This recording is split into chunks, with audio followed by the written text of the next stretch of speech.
was one of the homes that I grew up in, and I bought a home in the Hunters Point Shipyard. And a few years later, we found out that there was some corruption within the company that was tasked with cleaning and remediating the soil around the property.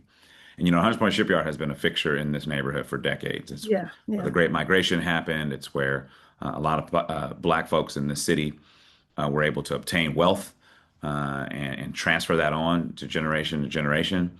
And so it was very disturbing to me to learn that there was some tampering with soil samples that ultimately determined if the soil was clean or not. And so I organized a couple neighbors and we filed a suit against the developer and Tetra Tech for falsifying those soil samples.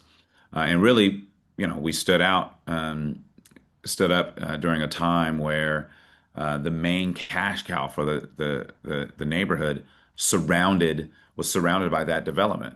So the developer was responsible for not only building housing, but a ton of community benefit projects, education, workforce, you name it. And so when we stood up, all of that was jeopardized. And so I got a lot of flack on the short term for a lot of those programs being put on pause. In the long term, we settled with the developer, but also showed that there are people who are still here. There are Mhm. people who depend upon this project to succeed. So I wasn't going to just sit back and allow developers, corporate polluters, et cetera, from coming into this neighborhood and doing what is not in the best interest of people who actually live and work here. That just expressed deep concern because we were doing something that was not popular at the time, but turned out to be what was right.